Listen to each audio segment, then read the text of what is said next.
Good Monday afternoon to you, 4 o'clock time for Sports4CLE. Browns victorious in that first preseason game, 24-13 against the Jacksonville Jaguars. We'll talk plenty of that.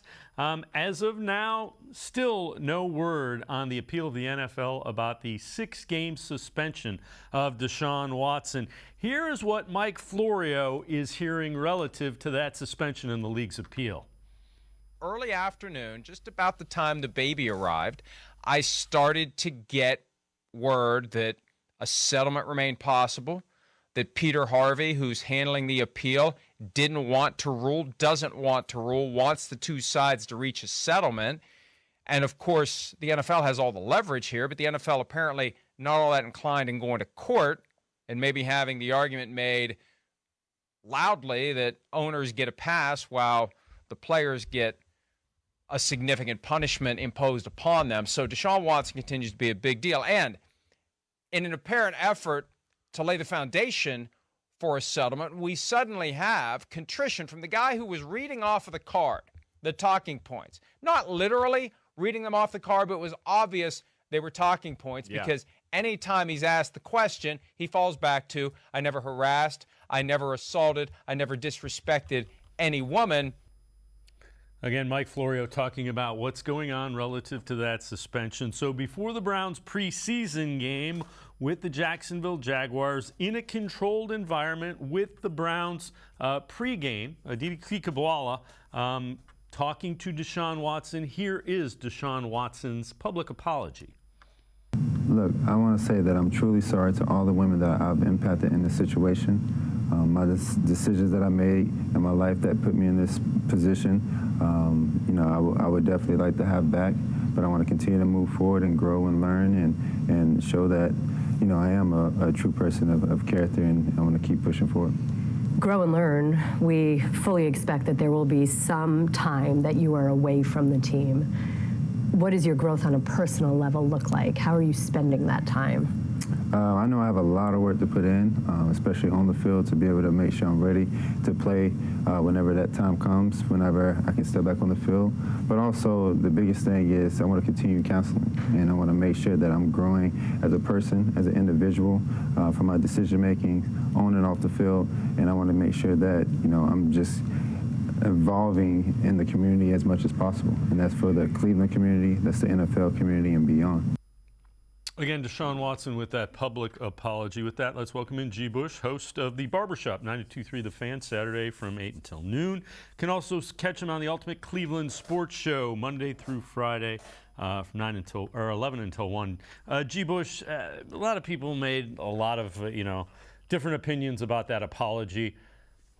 At first, they were upset he didn't apologize. Now, it's not sincere.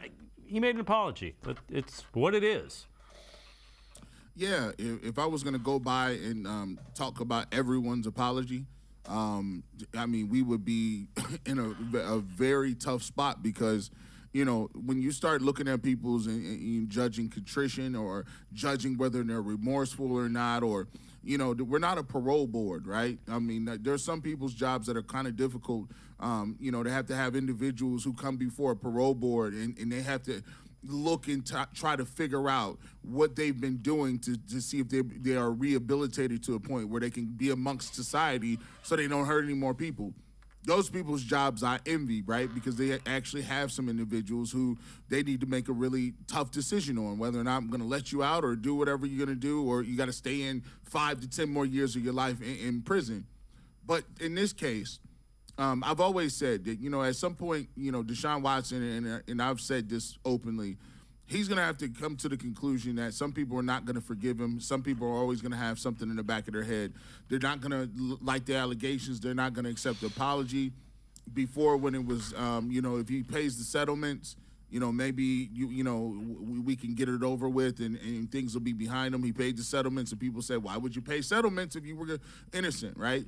They said, well, I can understand if he has some sort of contrition and made an apology to some of the women and donated $10 million to charity. I could guess then, no, they're still not going to want that, right? So at some point in time, Deshaun Watson has to issue a statement and move on with his life, right? So at some point in time, us in the general public have to, at one point in line, move on with your lives. And even when you talk about the settlements, those women have taken the settlements and they've made it clear that those settlements will be kept under wraps, and they'll take the settlement and keep it moving and try to put together their lives back again.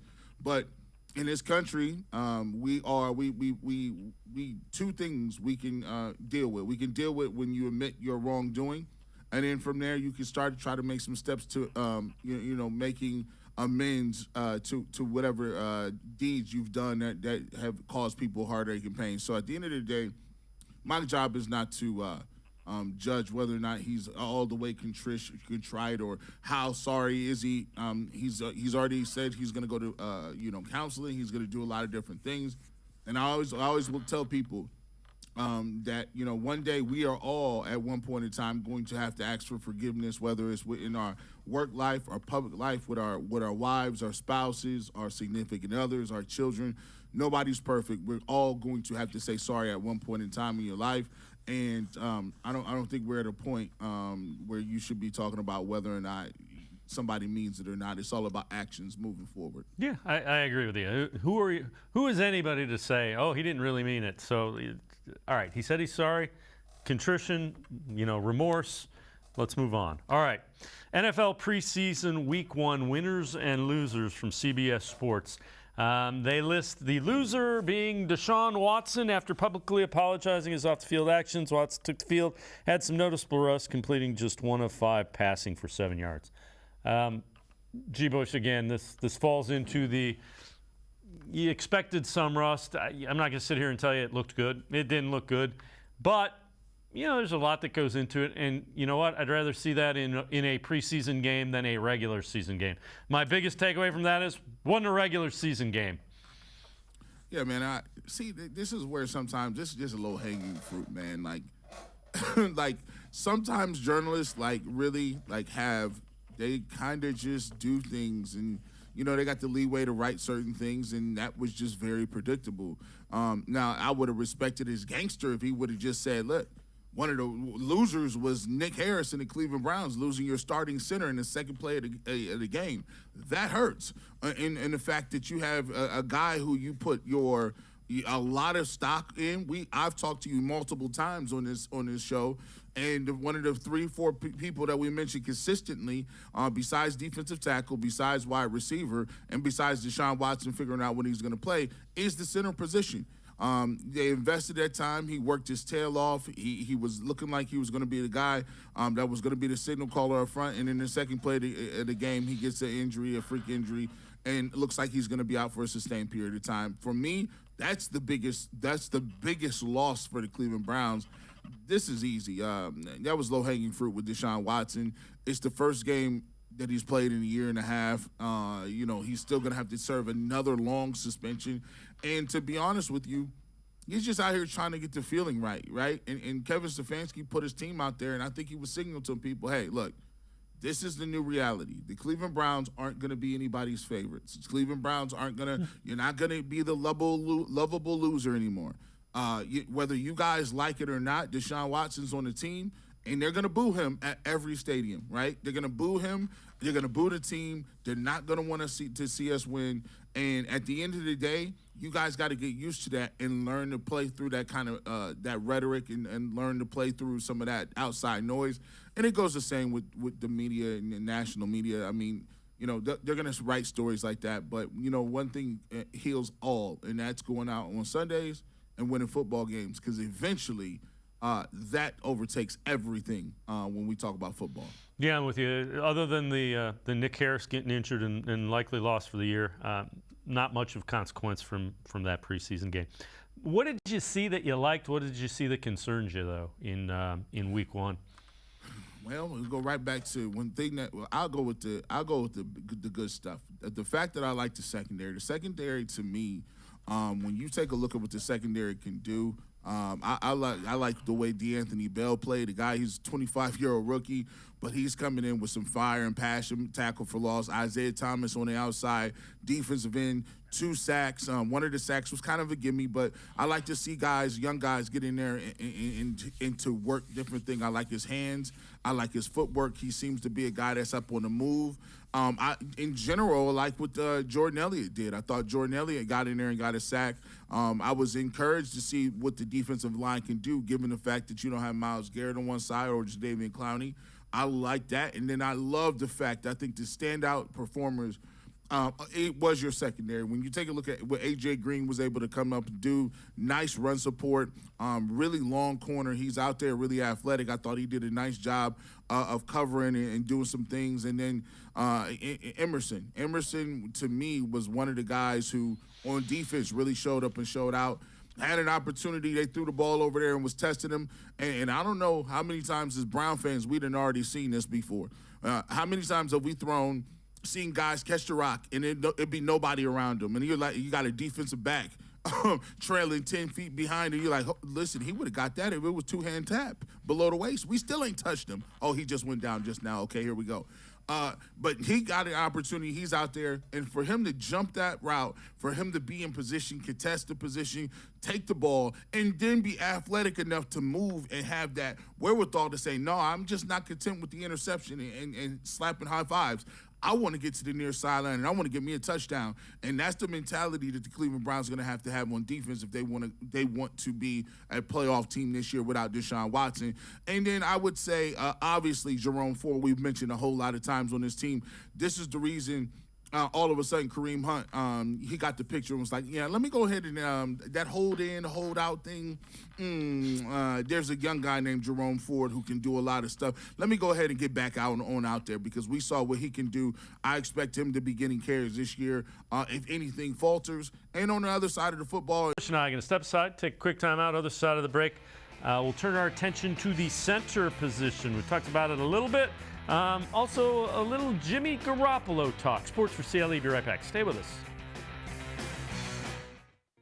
The Ohio Lottery Partners in Education program recognizes role model students and teachers from across Ohio. Nominations can now be done completely online. To nominate a deserving teacher or student, go to ohiolottery.com. In the About section, find Partners in Education. There you will find links to the nomination forms. Students, kindergarten through 12th grade, can be academic all-stars. Teachers can be honored as a Teacher of the Month. The Ohio Lottery, Partners in Education, where stars shine. The Greater Cleveland Sports Hall of Fame celebrates the star athletes and notable sports figures who were born or have made their home in Greater Cleveland. It tells the story of discipline, commitment, perseverance, sportsmanship, and excellence in achievement. It encourages and inspires those who believe in sport and its direct impact on the well-being of our community. Go to clevelandsportshall.com or follow us on Twitter at GCLE Sports HOF for more details.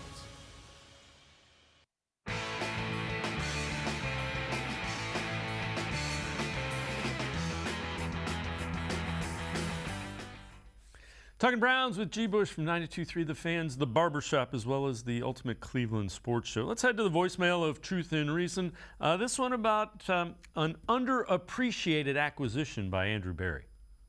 Hey, guys. Could it be a true statement that the Browns' best offseason move after getting Deshaun Watson and Amari Cooper was picking up Ethan Posick at the center position? And drafting the 7th rounder Deaton looks to also be a great move. Does it show they were hoping Nick Harris would fill this position but weren't necessarily 100% sold? Granted, no one can predict a season-ending injury, and let's hope for a speedy recovery for Harris. Andrew Berry gets NFL GM Executive of the Year in my book. Go Browns! All right, as always, appreciate all the voicemails. Well, let's take a look at this relative to Ethan Posick. For what it's worth, 15th graded center in football last season, 67.3. 600 snaps, that's a little bit less than what Tretter is. Tretter's a 75 to 80 grade. He would be the only upgrade available on the free agent market, unless, of course, you could convince Alex Mack to unretire. G. Bush, your thoughts on the center position? I think important to note about Posick, he started the last couple of years for the Seahawks, so he is a starting caliber center in the NFL. Well, I think what you see there is that the Andrew Berry in the front office, they tried to hedge their bets. I'll give them credit where credit is due. Nick Harris, even though he was a guy that was in there that we had penciled in, he was not a proven commodity by any stretch of the imagination. So, he had played well in spot duty while he was in there, and we thought he could be a guy that could really hold it down. But I will say this. One of the things that the Cleveland Browns have in their back pocket is you got Bill Callahan, one of the best offensive line coaches, or the premier offensive line coaches in the entire National Football League. Also, you got an opportunity to have the best two guards, in my opinion, the best two guard tandems out there as well. So if you could put a guy like Posick back in that fold, he started some games for you, and you put him next to Bitonio and Wyatt Teller. Hey, magically, it seems like you can do a little something, right? Maybe I could go spot snap a few times, give a couple third eye. I got you, Teller. Yeah, I give you a little help there, Bitonio. Look, see, I could do that for a couple snaps, right? So my thing is, hey, they might not want to go out, and you got to think about it like this. J.C. Tretter did not leave Cleveland on like the greatest of terms. I mean, he was a little upset that he was a cap casualty. He also didn't play. He didn't really practice that much throughout the year. And I think one thing that Joe Bitonio said, and I was at camp when he said it, kind of raised my eyes. He said, well, you know how it is when you're the Players Association union rep. When you're the president, it's a little different. Like, we don't know if that's a conflict of it. I was like, oh, okay. Joe, he be listening to the truth. So that could be a little something to be said. I don't know if Alex Mack is ready to come out of retirement, but I think the Browns may go with Ethan Posick to just see what he's going to be able to do, and if not, they can look otherwhere to maybe get a guy off the waiver wires or see what they can do. Yep, 53-man cut-down day. Center gets added to that thing that they'll be looking for there. All right, we're still waiting to hear a definitive word on how many games Deshaun Watson is suspended for. Some interesting news regarding Jimmy Garoppolo. By all accounts, Browns may not be interested in acquiring him. According to Mike Silver, San Francisco Chronicle, Garoppolo disappeared most off seasons, including the 2018 one, after he signed a 5-year, $137.5 million deal. Once he left that press conference, nobody heard from him for weeks and weeks. Unnamed 49ers assistant coach on the staff in 2018 said didn't return calls, didn't return texts, just basically vanished. And we're looking at each other going, what just happened? Man, G-Bush, you and I both know unnamed sources. You kind of scratch your head. But if that's true, I realize he's only a 1-year fix, but that might explain some things. Yeah. It's already starting. That tell-all book is coming. We just went through this with Baker a little bit, right? Let's see what he's going to say in that press conference. What's the first? When they start floating little stuff like that out there, man, boy, you know it's about to get ugly. So here's the thing you got to think about. If you got a guy and he's not really dug in and really entrenched, now you got to think about this. He got them to a Super Bowl. But I also always tell people like this. Jared Goff got people to a Super Bowl too. And when Sean McVay started making moves like that, see, back in the day, if you got somebody to the Super Bowl, that was at least 5 years, 5-6 years of good grace built up.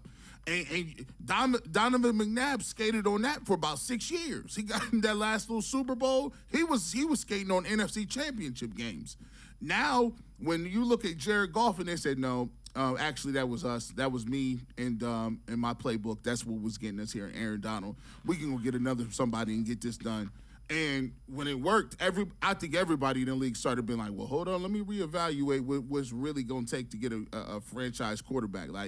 And so when Jimmy Garoppolo, you get that bag of money and then you just kind of disappear a little bit, like that, you can't do that. Like that, they counting on. That's why they give you that money. When you say face of the franchise, I'm gonna be honest with you.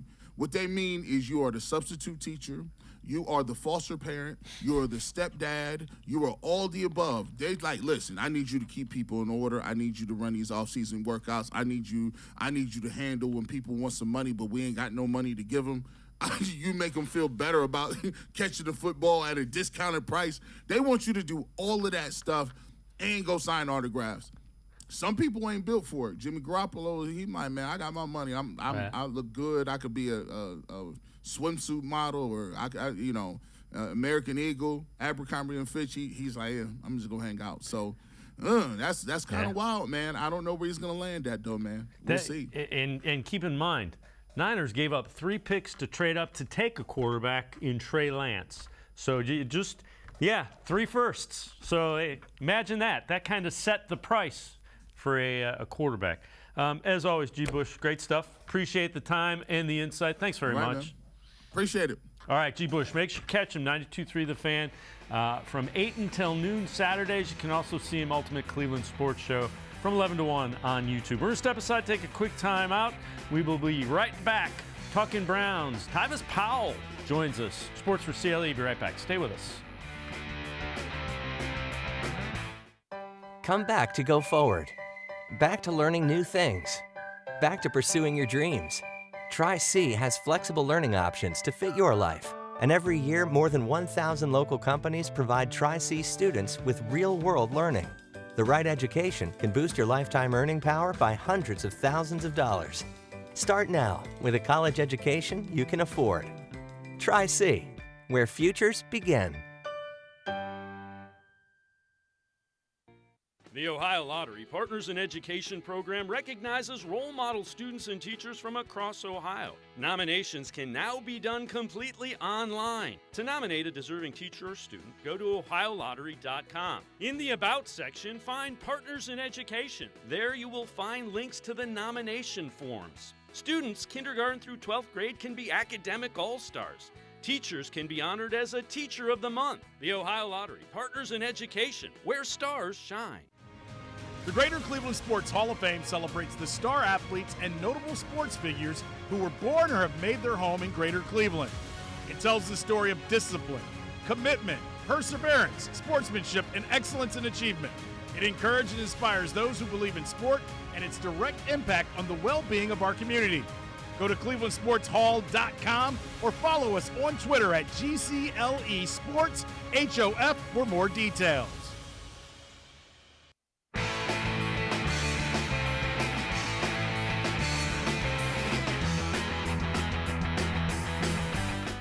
We continue talking Browns here on Sports4CLE. We're going to head back to the voicemail of Truth and Reason. This one about the current state of the NFL game. Dave, a topic of discussion I wonder if you could bring up all week with your guest host concerning the NFL. Is the restrictions by the NFL to totally protect the quarterback, the handcuffs they put on the defensive backs, and the lack of going away from the mean, hard-hitting linebackers of the past? I truly believe it has hurt the quality of the game. No, I don't want players to get hurt, but I believe every team needs 1 or 2 players to be more aggressive and mean, and they are able to show those emotions without being handcuffed and penalized. I believe it truly rallies the rest of the team and fan base. Also, we need a coach, not like Urban Meyer, who is too much old school, which does not work anymore, but someone like Ryan Day, who is in the middle, a technician, but will put up 50 points against the team up north if possible. I believe that we as the Browns lack that player or coach that lacks the aggressiveness and edge we need for us to get to the next level. As always, appreciate all of the voicemails. With that, let's welcome in Tyvis Powell. He's from the Browns pre, post, and halftime shows on the Browns radio network. Tyvis, I'm teeing you up. You're a former defensive back. You played at Ohio State. You played with several teams in the NFL. Are the rules ruining the game? Listen, I actually can see people's frustration with that because, yeah, you could barely touch these quarterbacks nowadays, but you know, it's all about making the game safe for everybody. It does slow you down as a defender because sometimes you got to line up your hit and make sure that it's proper because you don't want to get fined or kicked out of the game. So I do get it from that aspect, but it's still ways to make game-breaking hits by doing it safely. Yeah, and the other thing is you know, look no further than Deshaun Watson, $230 million. You want to protect the guys that you're investing a lot of money in if you're the NFL, correct? That is definitely correct. I mean, think about it. I think it all started when Tom Brady went down. He got hit in the knee or something like that, and they said, forget all that. We ain't never letting them touch the quarterbacks again. So from that aspect, I think it affects those DNs and those pass rushers the most, because it's like you want to go in there and get that sack, but you can't flop on them. You got to try to place them down to the ground, and that it gets tricky in that, because now he is allowing these quarterbacks to break away. All right, Brown's secondary appears to be deep and talented. You're a guy that played the position. When you look at that position group, the safeties, the cornerbacks, what do you see with the Browns? What skill set and how elite can they be? Well, I think they could be very elite, with the pass rush that they have. I mean, everybody knows that a secondary's best friend is the pass rush. And if you got Myles Garrett and Jadeveon Clowney coming full speed, you don't have to cover for very long. And I think we'll see them benefit from that a lot. Also, I think the defensive tackle position is the one that's a little concerning, but, watching that preseason game, they were able to get a little push up there from the middle. So if that can happen, these DBs will be top of the league. I mean, with Genu, Denzel, Martin Emerson balling the way he did, Dale Pitt, his second year in the system, and J3 being utilized correctly. I mean, all of those guys have big playmaking ability, and I think that we see this as one of the best secondaries in the NFL this season. Yeah, and it's deep. I mean, there are guys we're not even naming there, and it's deep and talented. All right, some concerning news. We'll start with some good news. First of all, off the physically unable to perform list, and on the field is Denzel Ward. But then a couple of guys banged up in practice again. Mike Harley, a wide receiver, banged up. Isaiah Thomas had to leave, who played really well in that preseason opener. Harvey, and then another center, Dawson Deaton, carted off. Let's take a look at some video from today as well. We mentioned Denzel Ward. There he is, coverage drills. That's always good to see, back on the field, getting ready to go. Jacoby Brissett working on the footwork, throwing off schedule. Looks like he can get it done. Working on some chemistry here. Brissett to the rookie David Bell, who looks to be moving around pretty well. And Deshaun Watson still getting his work in as well. Good catch by Amari Cooper. And then Donovan Peoples-Jones here in the one-on-one drills. Get some inside leverage and a nice move around the rookie. Talk a little bit more about Emerson. He had that play, and that was really the play, that pick six, where he looked like he was taking the ball away from his little brother, and he took it for six for that. Yes, he did. You know what? It was good to see that, because coming into the league, he was big on pass breakup, PBUs. I think he led the SEC in those things. So no, and he really wasn't big on getting interceptions, but he strapped guys up, was very tight in coverage, and he was able to make plays on the ball. Not interceptions, but pass breakups. So seeing him get the opportunity to get that ball out and get that pick six like that, I think it eased a lot of people's mind. He does have that ball hawking ability, if it comes necessary. And that's, you as a DB, that's always what you want to see, because the interception is the single best play you can make as a defender.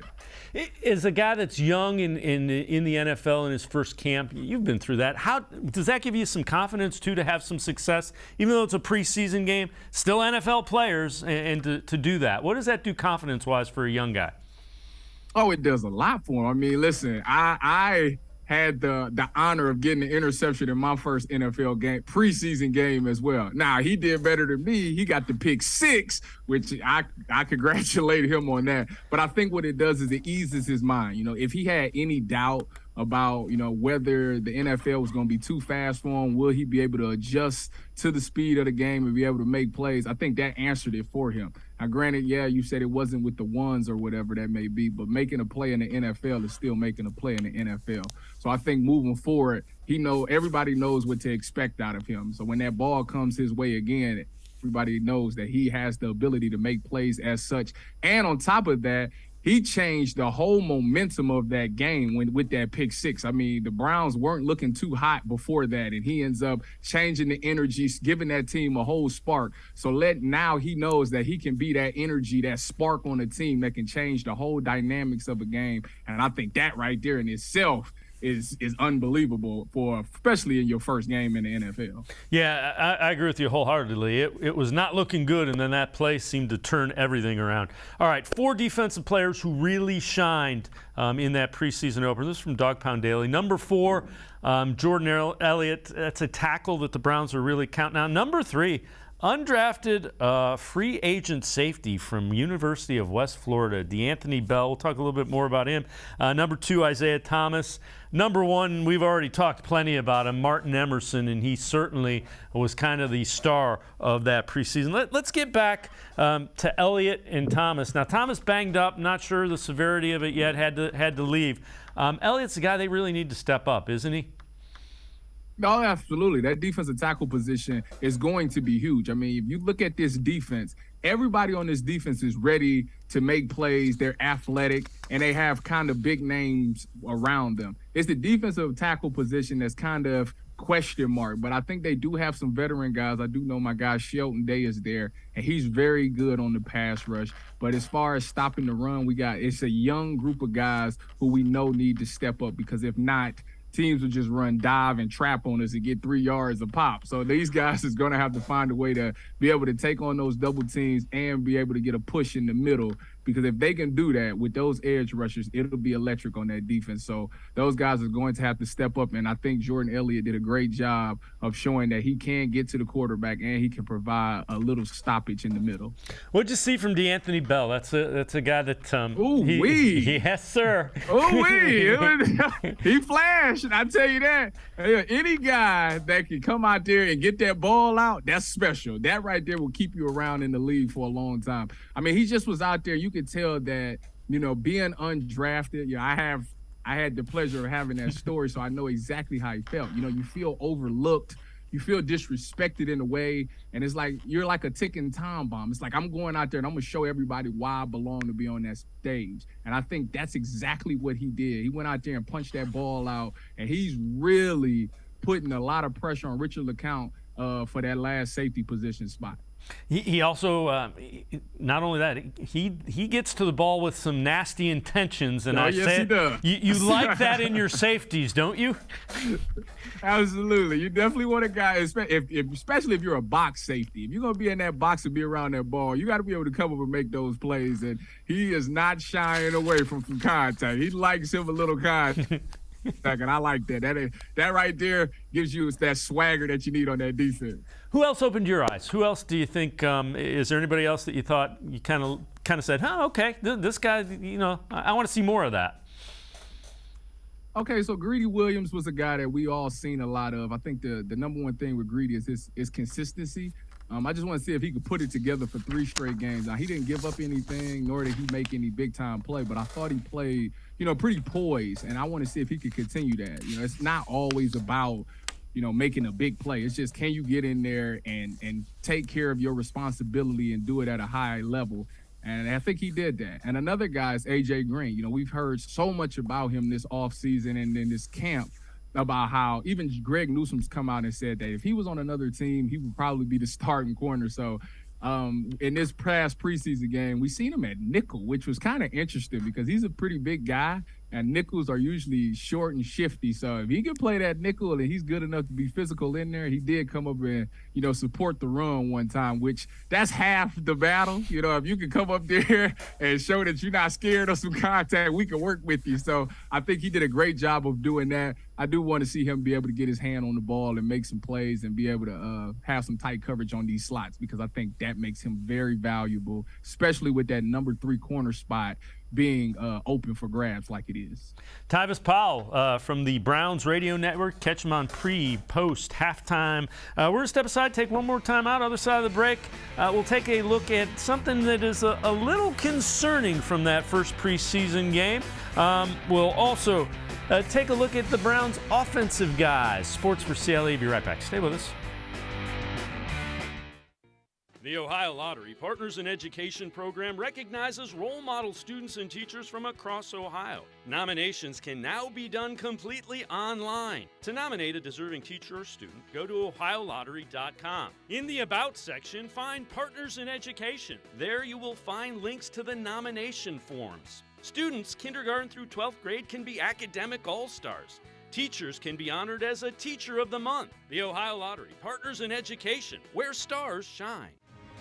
The Greater Cleveland Sports Hall of Fame celebrates the star athletes and notable sports figures who were born or have made their home in Greater Cleveland. It tells the story of discipline, commitment, perseverance, sportsmanship, and excellence in achievement. It encourages and inspires those who believe in sport and its direct impact on the well-being of our community.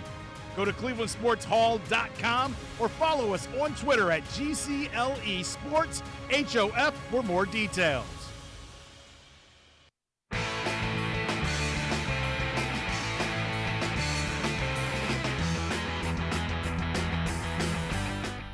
We continue talking Browns with Tyvis Powell from the Browns Radio Network. So this is definitely a concerning thing from that first preseason game. You see the most penalties in the first preseason game. Cowboys with 17, but the Browns had the most yardage penalized, 11 penalties, 139 yards, a couple of those pass interference penalties. Tavis, how you've been through this? What are the teaching points that the Browns are hearing in camp after they have 11 for 139 with penalties? Well, I'm going to tell you, that meeting after the game started off with that right there. That stat right there was put right on the team meeting room Jumbotron. And basically, Kevin Stefanski's message, I'm sure, was we will never win a game like this. Now, you guys were able to overcome it, but once the bullets get live and we're in the real thing, there's no way that we can win these games. A lot of the times, penalties comes when you get nervous, you're excited, you're amped up, and I think that's what it was for a lot of these guys. They were just anxious to make plays. But I think as the game went on, they kind of settled down. Once you settled and you realize that it's just, well, I think that the obvious one is the wide receiver room. I mean, that is, it's alarming because obviously you got Amari Cooper. And Amari Cooper's a great player. He's going to show up. He's going to do his thing. He's going to run the best routes you've ever seen, and he's going to catch the ball and make the plays. But the problem is that teams are defensive coordinators in particular, are going to come up with game plans to keep him out of it.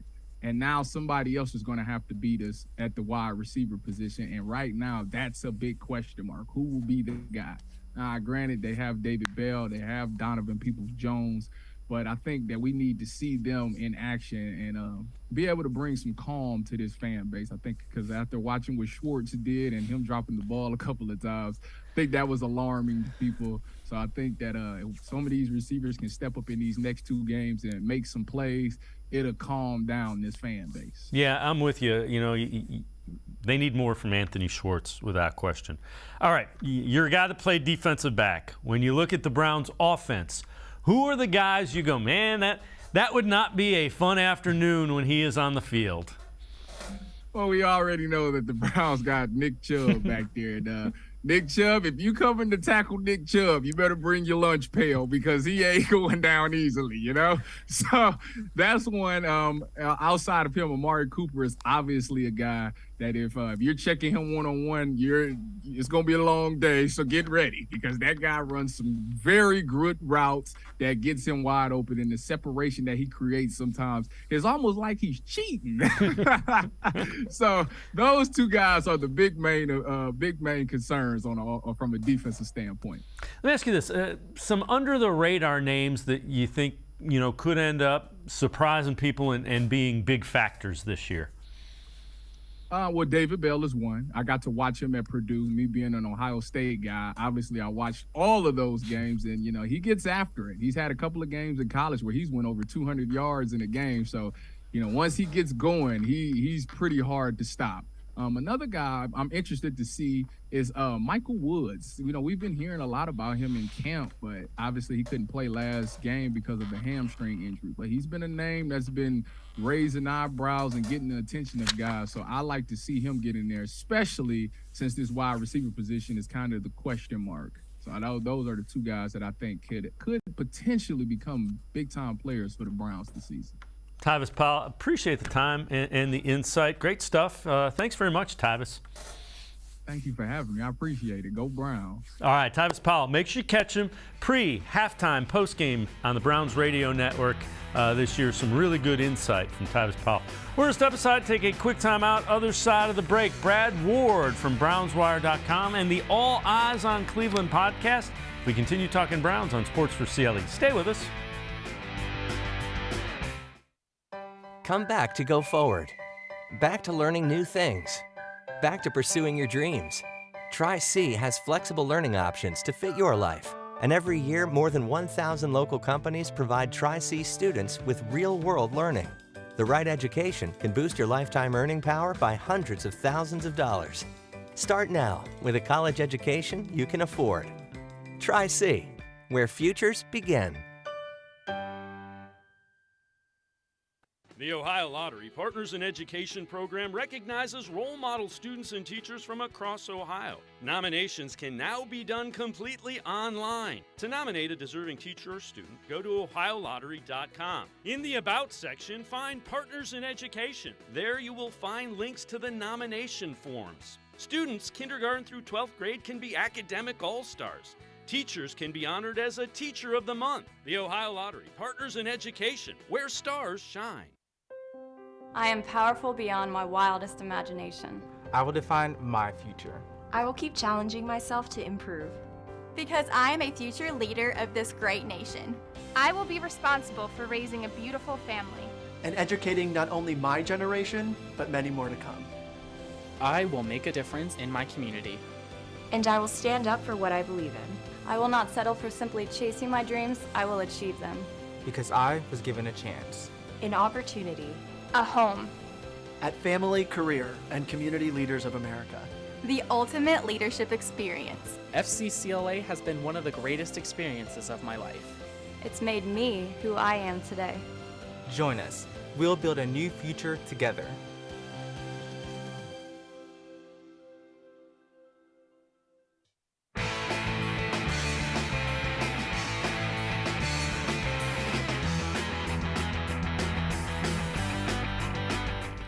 We continue talking Browns here on Sports4CLE. Still no definitive resolution to the appeal by the league on Deshaun Watson. Here's Mike Florio on the timing of the Watson apology, which happened before the Browns preseason game on Friday, and his read of the situation. At a time when he's in checkmate, this is the last couple of pieces, whether it's delaying the inevitable checkmate or reducing the potential impact, some 11th hour damage control. And I'm sorry to feel that way about it, but we've been saying for months that this is the tack that he needs to take because it's the right thing to do, not because it's his last little chance to slip out from the worst possible outcome. And he's checking the box and saying the right thing at the last possible moment. This is something that he should have done from the get-go. This is something that should have happened the first time a claim was made against him. His representatives, those in position to advise him, should have had a tough conversation with him and gotten to the bottom of this and fixed it for a variety of reasons, ultimately because it would have been the right thing to do. And right now, it's hard to feel like anyone's trying to do the right thing. It feels like they're trying to do the thing they need to do at the right time to avoid missing the entire season. Yeah. That's my 2 cents. And with that, let's welcome in Brad Ward, BrownsWire.com, as well as the All Eyez on Cleveland podcast. And Brad, I tend to agree with most of what Florio says. I think Deshaun got not great advice at the front end of this is the issue.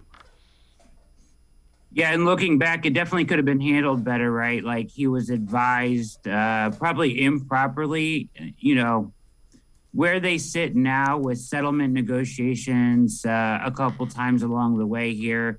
If he would have settled these cases earlier and maybe shown some contrition earlier, he may be in a better position right now. The difficult thing about it, though, Dave, and we've talked about it all along, even me and you talked about it, it's when these cases are open, he has to be very careful what he says, right? Mm-hmm. Yep. Even in an apology, you can't go out and mess around with admitting guilt and potentially ending up back in a criminal court, right? So And he still even has the one civil case out there. So even his apology had to be carefully worded before Friday night's game. So he's in a tough spot there. Yeah, I would agree wholeheartedly. All right, we're going to head to the voicemail of Truth and Reason. This one about Deshaun Watson. Dave, this is Tavis, the quintessential Cleveland Browns fan. Now, here's what I've been thinking. We know that Roger Goodell worked for the NFL owners. Well, the Haslams are owners of an NFL team too, so essentially he's their employee too. So I just do not believe that the Browns would have invested so much in Deshaun Watson without having a clue from the NFL office. I just don't believe that. I believe that they also have an idea what's going to happen ultimately with this decision. I believe that. I do not believe that they're just going in here blindly, because these are billionaires you're talking about. They're no fools. So I believe that some kind of way the Haslams have some kind of idea what's going to go down. So I believe they've been assured that he will not miss the entire season. What are your thoughts about that, Dan? Go Browns. As always, appreciate all of the voicemails. Brad, I think there's a best case scenario and a worst case scenario, and I don't think they're doing it. The Haslams and the Browns didn't do this as a 1 year for this year kind of thing. I think the worst case scenario is probably that he would miss a season, and they're trying to avoid that, obviously. But I think the Haslams knew worst case he misses a season. Yeah, right. Like, that's the comfort spot, is that he's going to play football again, right? Like, he's going to be a quarterback for the Cleveland Browns at some point again. So to that point, and the caller saying that, oh, he's not going to get a year, I don't think they knew that. I think they probably thought the range of outcomes was less than we are looking at now, right? Like, it as we mentioned before in the first part of this segment, that it wasn't handled all that well by Rusty Hardin and company, right? So it could have been handled better and maybe landed a lesser suspension. But, and we're looking at, a year right in the face potentially right now. And I know there's supposedly maybe some settlement talks going on right now, so we'll see with that. But I think they thought it was probably less than a year. But ultimately, even if it is in the range of outcomes, and even if he does get a year, he's going to be QB1 for the Browns at some point. And I think that's what the decision was based on, big picture, like you said. Yeah, I agree wholeheartedly, and I think the Haslams still make the trade. And Andrew Berry and the Browns, whoever you want to say, I think they still make the trade without question. All right, ESPN.com predicting 25 NFL breakout candidates for 2022. They did these in tiers. Tier 3, solid starter to Pro Bowler. They go with David Njoku, was 8th in yards per route run among tight ends. Browns got him into the passing game for only about 18 routes per game. By comparison, Mark Andrews for the Ravens ran 32 routes per game. Your thoughts on that? And I've been saying this, and you and I have probably been saying this. He is a mismatch. Find a way to feature him. Yeah, you got to feature him. And he's got, perfect example there. He needs to be used like Mark Andrews, right? Like, the question is, will they use him properly? I think they will. I think they'll feature him. I think he has a big year. So I agree with this. I think he is a guy that takes a huge step forward this year. His efficiency numbers are great. Now let's just add the volume, right? And let's hope that pans out. I think that he is a mismatch nightmare. Red zone, all over the field. He's a guy that should be a safety valve for whoever's under center for the Browns. Yeah, and you find out who's on him. If it's a safety, you give him one option. If it's a linebacker, not many linebackers are going to run with him, except maybe Jeremiah Owusu-Koramoah. And that's so let's go to Tier 4. So that's rotational players to solid starters. They have Jeremiah Owusu-Koramoah. Aren't many players who can line up in 4 or 5 different spots from drive to drive and look capable of operating in each role. I don't know about you, Brett. I think he could end up being a little better than a solid starter. I think he can, and the reason I say that, I think he has the ability to make those splash plays that kind of change games, and I think he has kind of a knack for doing that. He does. He is really special. Even in the preseason game, he was fun to watch, right? Like one play, his ability to slide, he just kind of like slides past blockers. He's not like a traditional, like, you know, where he's going to come up and engage with a guy and shed a block. He just kind of, you know, he's almost like a running back and a linebacker. He slides past blockers. He avoids them with his agility and then gets to make a tackle, as we saw in the game on Friday night. And then the next play, he's guarding the wide receiver in the slot. So he's incredible with the versatility that he brings, and he's going to be really special. So much fun to watch for the Browns. Such a bright spot. And like you said, the sky is the limit with him. I mean, Pro Bowls, whatever you want to say. He's a really, really special player for a long time, hopefully, for the Browns. Brad Ward from Brownswire.com, as well as the host of the All Eyez on Cleveland podcast, and I are going to step aside, take a quick timeout. Other side of the break, we will head back to the voicemail of Truth and Reason. Sports for CLE. We'll be right back. Stay with us. Come back to go forward. Back to learning new things. Back to pursuing your dreams. Tri-C has flexible learning options to fit your life. And every year, more than 1,000 local companies provide Tri-C students with real-world learning. The right education can boost your lifetime earning power by hundreds of thousands of dollars. Start now with a college education you can afford. Tri-C, where futures begin. The Ohio Lottery Partners in Education program recognizes role model students and teachers from across Ohio. Nominations can now be done completely online. To nominate a deserving teacher or student, go to OhioLottery.com. In the About section, find Partners in Education. There you will find links to the nomination forms. Students, kindergarten through 12th grade, can be academic all-stars. Teachers can be honored as a Teacher of the Month. The Ohio Lottery Partners in Education, where stars shine. The Greater Cleveland Sports Hall of Fame celebrates the star athletes and notable sports figures who were born or have made their home in Greater Cleveland. It tells the story of discipline, commitment, perseverance, sportsmanship, and excellence in achievement. It encourages and inspires those who believe in sport and its direct impact on the well-being of our community. Go to clevelandsportshall.com or follow us on Twitter at GCLE Sports HOF for more details.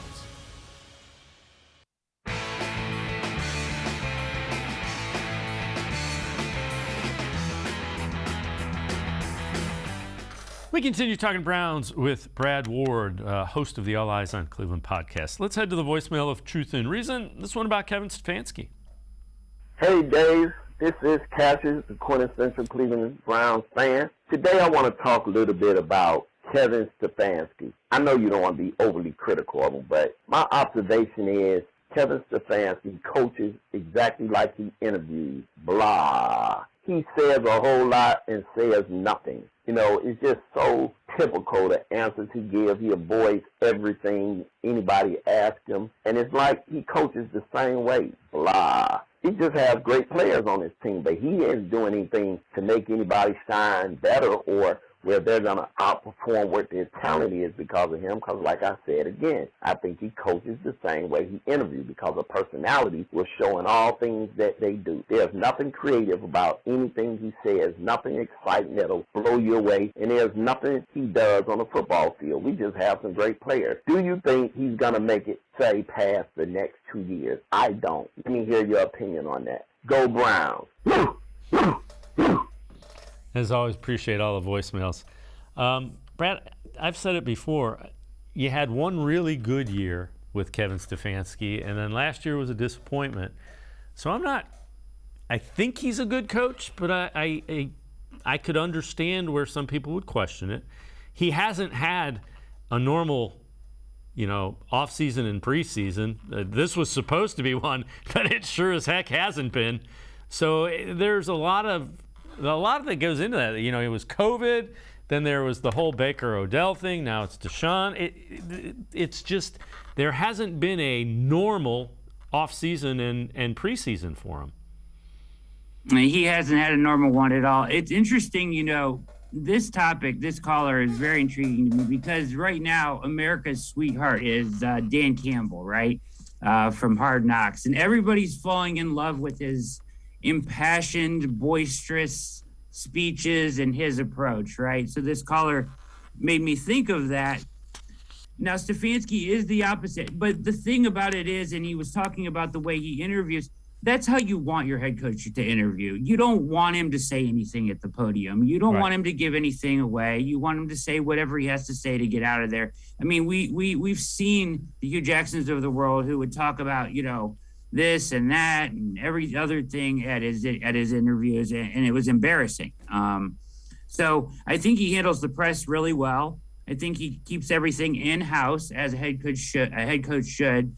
I think that he is a sophisticated and canny play caller. I think he plans well. I think he's steadfast in his message about work, one day at a time. All of those things, I think, are positives for an NFL coach. I know that the trend is the Dan Campbell, right? And we saw some of that with Greg 2Gs Williams, right? The rah-rah coaches. But I mean, Dan Campbell cried 4 times in one Hard Knocks episode. How can you possibly, as a team, go through that kind of up and down in a season that's 17 games long? You need a guy that's composed, even keel, and keeps you focused on what you're trying to accomplish. And I think that is Kevin Stefanski. So I feel strongly that he is the guy for this team and will be around. Yeah, and again, you got to win. That's the bottom line with head coach in the NFL as well as general manager. If you don't win, you're gonna be looking for work. But sure, to your point, players don't learn about what's going on from his press conference. That's the one thing that you will lose a locker room if that happens as a head coach. So we'll see. I mean, again, you got to win. This one from the Bleacher Report. Backup NFL playmakers most likely to blossom in 2022. And one of the Browns' rookie running backs, Jerome Ford, makes the list. Already in his first preseason game, Ford showed that same home run ability, ripped off an impressive 41-yard run, added a touchdown. And, the run was impressive, showed a lot of things that you want to see from an NFL running back. Patience, burst, some strength. I mean, it was all there in that 41-yard run. Yeah. Yeah, vision a couple times. I mean, it's not like he was running through wide open holes. He showed really good vision, finding a way to get through to the second level. And once he gets to the second level, I was incredibly impressed with the way he just ran away from a couple linebackers in some runs. Like you said, the burst. And one of the things that was most impressive about him was how comfortable he was catching the football. Really, he is a very dynamic back, and I think very high ceiling on this kid. Loved what we saw from him. Just a preseason game. Don't want to overreact too much, but very impressive stuff from Ford. Yeah, you can see the elements of an elite running back. Now, can he do it? We'll find out. Before I let you go, this one also from the Bleacher Report kind of goes hand in hand with the other one. One player each NFL team should put on the trade block this preseason. For the Browns, they go with Kareem Hunt. Hunt is set to go into the final year of a 2-year, $12 million contract and is disappointed that the Browns failed to extend him this offseason. ESPN reported Cleveland privately denied Hunt's ask, putting the star running back in a rather awkward situation.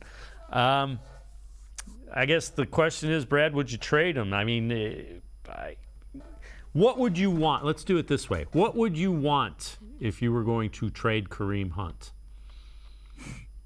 A lot.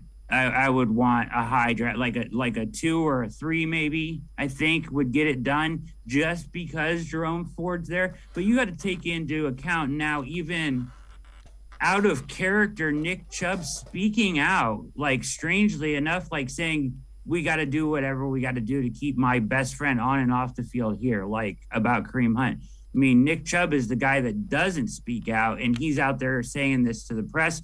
Very strange there. Puts the front office in a weird situation. I just think if you're not going to have Deshaun Watson, I don't think there's any way that you get back what he's worth to you on the field as a weapon. Now, Jerome Ford kind of changed that conversation a little bit if you really, really believe in him. But Kareem Hunt is a special player. Let's not forget that. Yeah, remember, when he was with Kansas City, led the league in rushing. So Yeah, I'm with you. If you overwhelmed me with somebody who could be a starting wide receiver or a center now because of the injury, maybe. But I'm with you. If you don't get a second or a third-round pick, I think he's much more valuable for you this year. You just don't see that many player-for-player trades in the NFL anymore, Dave. You know, they're just not that common. So, yeah, I would be totally on board to bolster that wide receiver room because I've been banging the table about this for a while, but Schwartz very underwhelming and a little worried, more than a little worried about that room at this point. Yep, I am with you. Brad Ward, as always, great stuff. Appreciate the time and the insight. Thanks very much, Brad. My pleasure, Dave. Anytime. Have a good one. Brad Ward, make sure you read him, brownswire.com. Also, the All Eyez on Cleveland podcast. He is the host. It's going to do it for this edition of Sports for CLE. See you back here tomorrow at 4 o'clock. Have a great night, everybody. See you tomorrow on Sports for CLE.